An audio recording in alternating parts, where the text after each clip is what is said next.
Ángel. Yo tenía que mirar atrás, estar pendiente de si mi madre llegaba tarde, quién nos seguía. Cuando llegaba tarde, normalmente era del casino, pero estaba preocupado, yo no dormía. Estaba celosa de mis novias, porque lo que ella pretendía es que yo la cuidase toda la vida.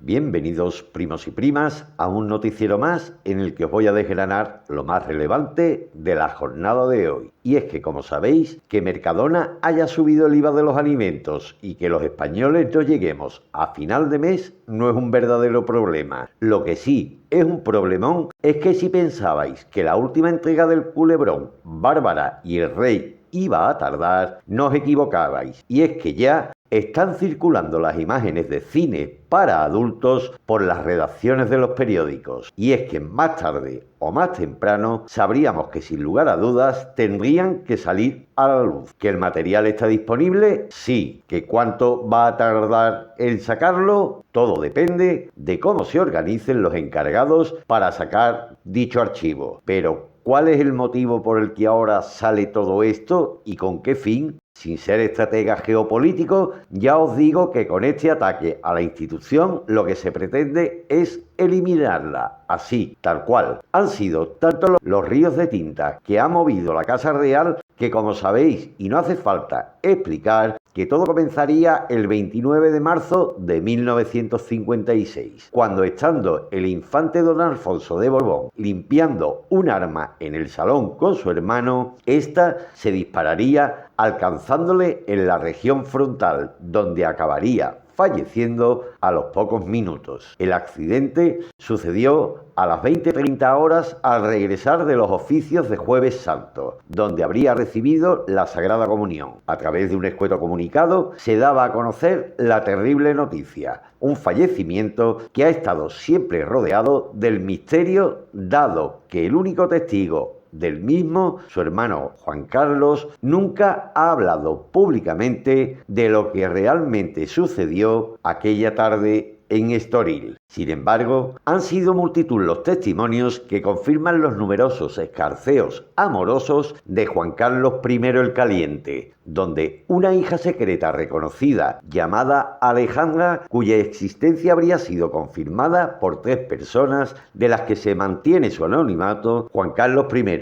y la madre de Alejandra se conocerían cuando ambos eran jóvenes, compartían amigos en común y pasión por la caza. El rey había tenido otras amantes y tuvo muchas más después, pero su relación con la progenitora de su cuarta descendiente fue especialmente omitida. Quizá su primer amor controvertido fue la condesa, periodista y escritora Olguiña de Rovilán, nacida en Venecia el 3 de noviembre de 1934. Fue en Roma tras trasladarse a esta ciudad donde se convirtió en una de las grandes protagonistas de la jet set y una celebrity muy solicitada por todos los medios. Con don Juan Carlos tuvo un sonado romance en los años 60, cuando el padre de Felipe VI era príncipe y estudiaba con 18 años en la Academia de Zaragoza. Olguiña de Rovilán tenía por aquel entonces 22 años. En España lo acusaron de traidora por haber vendido la correspondencia, una acusación que siempre negó y que efectivamente nunca se pudo demostrar. En esas cartas, don Juan Carlos le declaraba su amor, diciéndole: «Sabes que estoy totalmente enamorado de ti como ninguna otra chica hasta hoy, pero también sabes que, por desgracia, no puedo casarme contigo, debiendo, por tanto, escoger, creo que Gabriela de Saboya es la que más me conviene». María Gabriela de Saboya, princesa entre las princesas, lleva décadas reviviendo ante la prensa y la televisión sus amores de juventud con Juanito, aquel chico de los Condes de Barcelona con el que le compartió los mejores años de la infancia y de la adolescencia en los tiempos dorados del exilio en Estoril de sus familias respectivas. Hija y nieta de reyes de Italia y de Bélgica, ella, como la llamaban sus parientes y sus amigos, llegó en 1946 a un Portugal en el que ya residían los condes de Barcelona, los condes de París y todo un plantel de realezas exiliadas. Juanito y Ela, que compartían cierta tendencia a romper con algunas normas, se sintieron muy pronto atraídos. No obstante, aunque según narran las crónicas de la época, él bebía los vientos por ella y llevaba consigo siempre su fotografía, aunque Ela se resistió tanto a ese noviazgo que finalmente nunca llegaría a oficializarse. Unos años de juventud en los que pronto se comprometió con la reina Sofía y en los que conoció también a la madre de su cuarta hija, Alejandra, cuya identidad, como decíamos, se guarda en secreto y bajo llave. Tras su boda, muchas han sido las amigas especiales que han ido surgiendo a través de testimonios como los de Rosa Villacastín, íntima amiga de la prestigiosa fotógrafa Queca Campillo, ya fallecida, con quien asegura que don Juan Carlos mantuvo algo más que una simple amistad. Se conocieron cuando Juan Carlos I llegó al trono y a las pocas horas él la llamaba y la citaba en Zarzuela. Desde entonces sus encuentros fueron continuos y, según ella misma contó en una entrevista en 2014, se veían en una furgoneta en los montes del Pardo. Nadie afirma que fueran amantes, pero sí que alguno de los protagonistas lo desliza como lo hace Rosa Villacastín. Otra mujer importante en la vida del exmonarca fue Sol Bacharat, una relación con Juan Carlos que conocemos gracias a los testimonios de la princesa Corina, una de las mujeres más importantes en la vida del emérito y con la que comparte otro souvenir llamado Alexander. La relación de Sol con don Juan Carlos duraría 3 años, según las manifestaciones de la que fuera princesa, quien subrayaba públicamente que había recibido esta información del mismísimo rey emérito, según la conversación que mantuvo la princesa alemana, revela el nombre de la amante real, donde al fallecer mi padre en 2009 de cáncer, el rey me dijo: oye, he tenido una pareja durante 3 años y era una bomba. Su nombre es Sol Bacharat. Abogada de carrera, impartió clases de Derecho Mercantil en la Universidad de Valencia durante 15 años y es una mujer muy conocida en los ambientes sociales y empresariales valencianos. Marta Gallá, Corina, Paloma San Basilio y Bárbara Rey son amores y amistades más o menos conocidas, entre las que no podemos dejar de destacar nombres tan repetidos en las crónicas sociales como los de Marta Gallá, Corina Larsen, Paloma San Basilio o Bárbara Rey. 3 de las mujeres más importantes en la vida del monarca, de las que se han escrito ríos de tinta y que, pese a todo, quien sigue planteando tantas incógnitas como los anteriores. Marta Gallá comenzaría su amistad con el rey Juan Carlos, donde se remonta a más de 40 años atrás. A principios de los 80, uno de los mejores amigos de Juan Carlos, el príncipe Chocutuá, amigo a su vez de Marta Gallá, se acercó a ella en el Club de Mar de Palma y le dijo: un amigo mío quiere conocerte. Chocotua, que nunca fue príncipe, pero sí pertenecía a la alta sociedad georgiana, había conocido a Juan Carlos durante la estancia de ambos en Suiza, donde entablaron una amistad que perduraría hasta finales de los 80. Chocotua se casó con una mallorquina, Marieta Salas, hija del empresario Pedro Salas, y fue uno de los personajes más cercanos al rey Juan Carlos en esa corte mallorquina que rodeaba al monarca durante sus veranos en Maribén. Chocutuá falleció en 2019 a los 82 años a causa de una leucemia. Sus primeros encuentros se producían en Mallorca en casa de José Luis de Vilallonga, pero también se citaban en un fabuloso ático que Marta Gallá adquiriría en Madrid o en Suiza, país en el que vive actualmente Marta. La discreción fue siempre el gran valor de Marta, una cualidad que precisamente no tenía el mismísimo Juan Carlos. En una cena en el Club Náutico de Palma hizo su entrada Marta Gallá acompañado de sus padres. El rey Juan Carlos se levantó y dijo a los comensales que le acompañaban, entre ellos se encontraba la reina Sofía: voy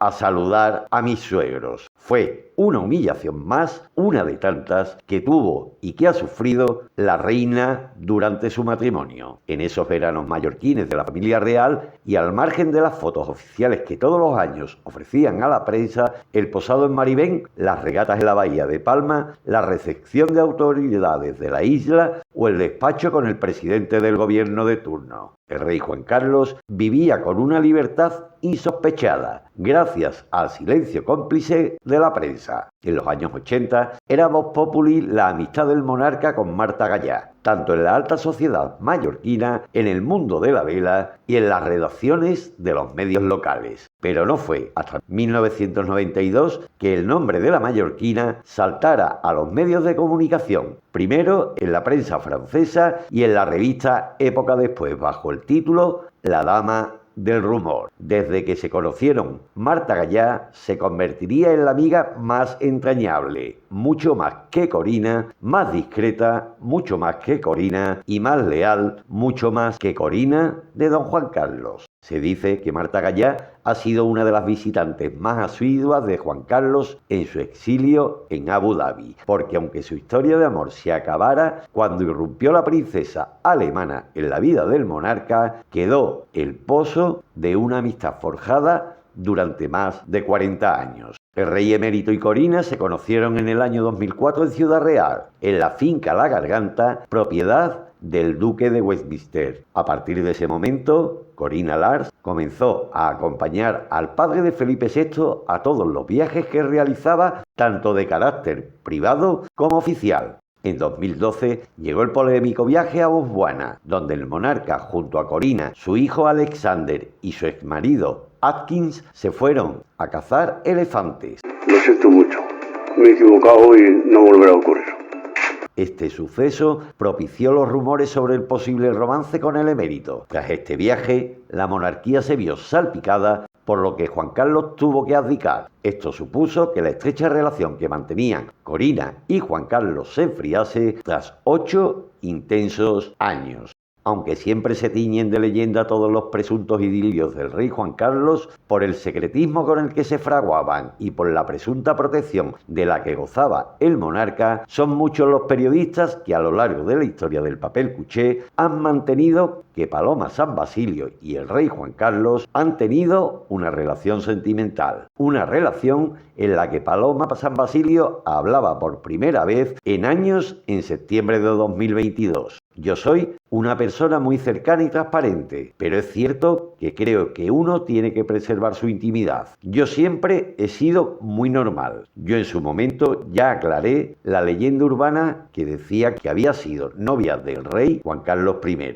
Y no quiero hablar más de este tema. Decía, algo incómoda, en el programa de Telecinco Déjate Querer, aclarando que el emérito no era su tipo. A pesar de la incomodidad de Paloma San Basilio con el tema, denota cierto temor por parte de la cantante hablar del tema. Lo cierto es que nunca ha habido ninguna prueba, ni fotografía, ni grabación que acreditaran la supuesta existencia de la relación entre la cantante con el monarca, como sí sucedía con Bárbara Rey. Esta historia de pasión y poder entre Juan Carlos I y la vedette que usó el título del monarca como apellido artístico está plagada de secretos, intrigas y muchos silencios, que tras casi 4 décadas siguen despertando el interés del público y resquebrajando la buena imagen que se podía tener de ambos. Pocos capítulos han despertado tanto misterio y especulación en la historia reciente de la monarquía española, como las relaciones extramatrimoniales del rey Juan Carlos y el dinero público que presuntamente utilizó para callar a sus amantes. Entre los nombres más conocidos de la interiorista mallorquina, Marta Gallá, a la que llegó a llamar en público My Girl, mi novia, o el de la empresaria Corina Larsen. Pero sobre todas ellas destaca la figura de alguien que ha vuelto a la actualidad informativa de la peor manera posible. Con la traición de su hijo Ángel Cristo Jr., Bárbara Rey salía a la luz de nuevo. Esta historia de pasión y poder entre Juan Carlos I y la vedette, que usó el título del monarca como apellido artístico, está plagada de intrigas, secretos y muchos silencios que tras casi 40 años siguen despertando el interés del público y cuestionando la fortaleza y la unidad de la institución pública a la que representa Juan Carlos I. La relación entre Juan Carlos de Borbón y Bárbara Rey tuvo su origen en la década de los 70, cuando España vivía tiempos de cambio y apertura. Fue en 1977, ya que es algo de lo que no se ha hablado nunca. Pero bueno, él localizó a Bárbara Rey y la llamó. Yo estaba trabajando, llamó por teléfono a mi casa. Entonces vivía con una amiga y secretaria, y cuando llegué me lo dijo, y yo no me lo creí, creía que era una broma. En aquellos años, el rey, quien acababa de ascender al trono patrio tras la muerte del dictador Francisco Franco, se esforzaba por consolidar una monarquía parlamentaria en un país marcado por la transición. En el otro extremo del espectro social se encontraba la vedette Bárbara Rey, símbolo de una renovada libertad que comenzaba a experimentarse dentro de nuestras fronteras tras 40 años de oscuridad y penumbra por la sombra de Franco. Bárbara Rey participaría en el cine y también en el teatro de destape, que florecía en una sociedad ávida de romper las cadenas de la represión franquista. Llegó a protagonizar Me siento extraña en 1977, una película donde interpretaba a una mujer homosexual que se enamoraba de otra, la también rompedora Rocío Dúrcal. En Cristo Rey, Teatre Player, donde se cuenta la vida de María García García, Bárbara Rey se reconoce un momento en el que ella termina de rodar un día en el que el set de Me siento extraña y es el rey don Juan Carlos quien de incógnito la recoge en su moto según la serie, cuyo relato se construyó por los testimonios de algunas de sus protagonistas y por las crónicas publicadas en la prensa de la época. La actriz mantuvo una relación de 3 años con don Juan Carlos que se retomaría unas décadas después. Ambos se encontraron en el momento en el que los anhelos personales y la búsqueda de aventuras parecían ir de la mano. Bárbara Rey, con su personalidad arrolladora y su carisma desbordante, se convertiría en un punto de fascinación para don Juan Carlos, quien, según ha comentado expertos de la Casa Real, halló en ella un refugio donde escapar de la presión de su vida y de su complicada relación matrimonial con la reina Sofía. Pasado el tiempo, cuando el jefe del Estado es conocedor de que Bárbara está embarazada de su primer hijo con su marido, Ángel Cristo,